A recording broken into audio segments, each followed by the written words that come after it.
दरबार किया। सबकी राय हुई कि अहिल्याबाई का ही राजकाज देखना ठीक है और रघुनाथ राव आए तो उससे लड़ा जाए। उस समय अहिल्याबाई का सेनापति तुकोजीराव होलकर था।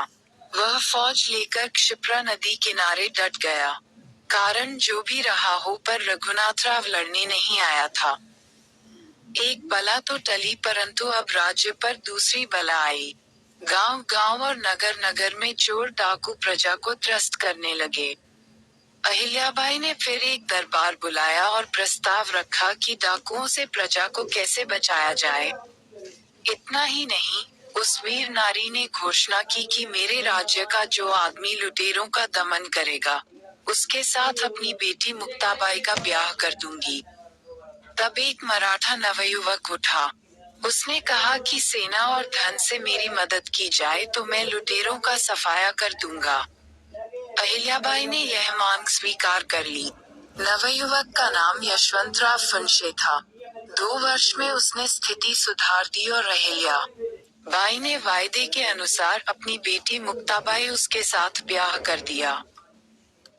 इंदौर राज्य में अब चोरी और डाके का डर जाता रहा।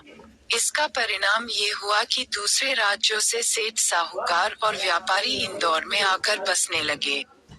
इंदौर एक बड़ा नगर हो गया और इस नगर में व्यापार की बड़ी उन्नति हुई। राज्य की सब प्रजा सुख और शांति से रहने लगी। अब अहिल्याबाई का ध्यान राज्य सुधार की ओर गया। सारे राज्य में उन्होंने बड़ी बड़ी सड़कें, मंदिर, धर्मशालाएं और कुएं बनवाए। अपने राज्य में ही नहीं, अपने राज्य के बाहर भी बड़े बड़े तीर्थों में उन्होंने मंदिर और धर्मशालाएं बनवाई, जहां उनके राज्य के निवासी ही नहीं, वरन अन्य लोग भी ठहर सकते थे। गर्मी के दिनों में वह राज्य भर में स्थान स्थान पर पौसले खुलवाती थी, जिससे कृषकों और जानवरों को पानी का कष्ट नहीं होता था। अहिल्याबाई के राज्य में निसंतान लोग बच्चे गोद ले सकते थे और अपनी संपदा को चाहे जिसको दे सकते थे। विधवाएं अपने पति की धन संपदा प्राप्त कर सकती थी। देवीचंद एक धनी साहूकार था। वह मरा तो राज्य के नियम के अनुसार तुकोजीराव ने उनका धन राजकोष में शामिल करना चाहा, परंतु उसकी विधवा ने अहिल्याबाई से अपील की कि उसके स्वामी का धन उसे मिलना चाहिए। अहिल्याबाई ने तुकोजीराव को साहूकार का धन लेने से रोका और उसकी विधवा को उसका सब धन दिला दिया। इस तरह की अनेक कथाएं हैं। अहिल्याबाई का जीवन बहुत सादा था। अपने निज के ऊपर वह कुछ भी खर्च न करती थी और राज्य के कोष में जो भी धन आता था, अपनी प्रजा की सेवा कार्यों में लगा देती थी। आत्म प्रशंसा व चापलूसी से वह बहुत ही दूर रहती थी। एक बार एक ब्राह्मण ने उनकी प्रशंसा में एक पुस्तक रची थी। अहिल्याबाई ने उस पुस्तक को नदी में फेंकवा दिया। पति, ससुर और पुत्र की मृत्यु तो उनकी आंखों के सामने हुई। उनकी कन्या मुक्ताबाई का 16 वर्षीय पुत्र, जो अहिल्याबाई को बहुत ही प्यारा था, उनकी आंखों के सामने मरा। साल भर बाद मुक्ताबाई का पति भी मर गया। पुत्र और उसके पति की मृत्यु से मुक्ताबाई विचलित हो उठी। उसने अपने पति के शव के साथ क्षति होने का निश्चय किया और अहिल्याबाई से इसके लिए आज्ञा मांगी। अहिल्याबाई ने उसे बहुत समझाया, कहा, बेटी अब तू ही मेरा सहारा है। तू न रहेगी तो मेरा समय कैसे कटेगा।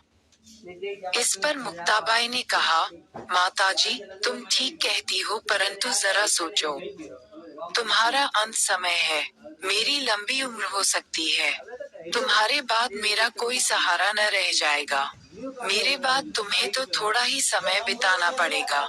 परंतु यदि मैं सती न हो पाई तो पता नहीं तुम्हारे बाद कब तक जीवित रहूं और पता नहीं मुझ पर क्या बीते। उद्धरण चिन्ह। जब लड़की किसी तरह से न मानी तो अहिल्याबाई ने उसे सती होने की आज्ञा दे दी।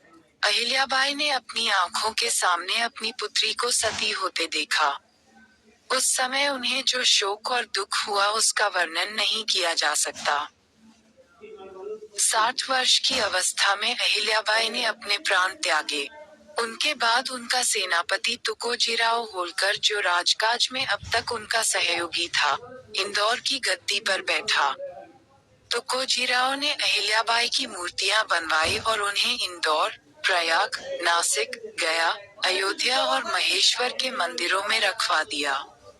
यशवंतराव होलकर ने महेश्वर में अहिल्याबाई की छतरी बनवाई।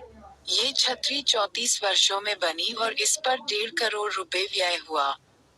इसे मध्य भारत का ताजमहल कहा जा सकता है।